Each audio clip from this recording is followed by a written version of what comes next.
আজই ডাউনলোড করুন আর এনজয় করুন আপনার পছন্দের শো। তুই যে ডাক্তারি পড়তে কলকাতায় যাবি, তো সেখানে গিয়ে আবার কি ওই কিটকেলের বাড়িতে গিয়ে উঠবি নাকি?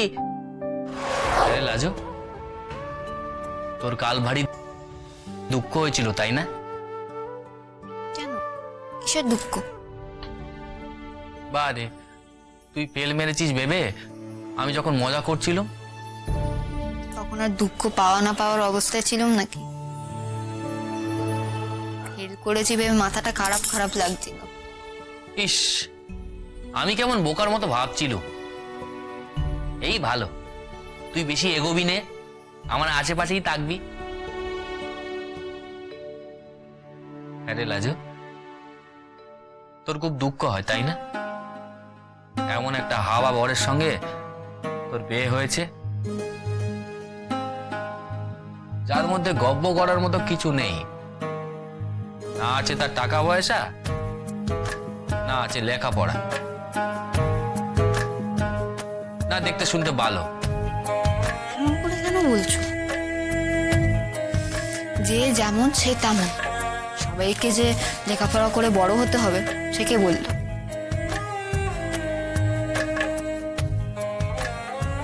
লাজু, তুই কি সত্যি সত্যি ডাক্তারি পড়বি? মিলে কি মিথি মিথি পড়বো?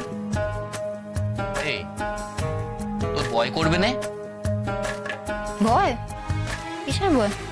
বারে, ওই যে মরা টরা কাটতে হয়, সবাই তো বলে যে মরা কাটা হয় তার ভূত নাকি ঘাড়ে চেপে বসে। থামো না, রাতের বেলা এইসব তেনাদের নাম কেন নিচ্ছ?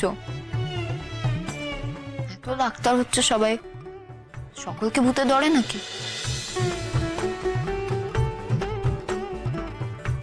হ্যাঁ, এইটে তুই ঠিক বলেছিস। মাকে এটাই বলতে হবে। ও, এইটা তবে মা বলেছেন?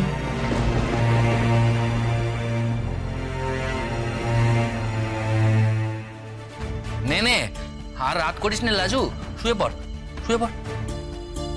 হ্যাঁ। আরে লাজু, তুই যে ডাক্তারি পড়তে কলকাতায় যাবি, তো সেখানে গিয়ে আবার কি ওই কিটকেলের বাড়িতে গিয়ে উঠবি নাকি? না না, আমি হস্টেলে থাকবো।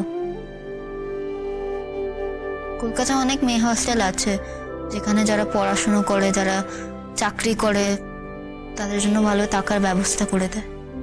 ও বাবা, তুই তো দেখছি অনেক ভাবনা ভেবেছিস এ নিয়ে। হ্যাঁ, আরে লাজু রে, তুই আমাকে ভালোবাসিস তো?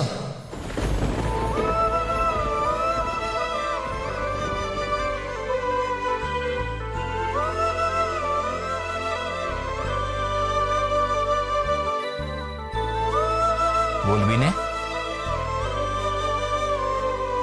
জানি না।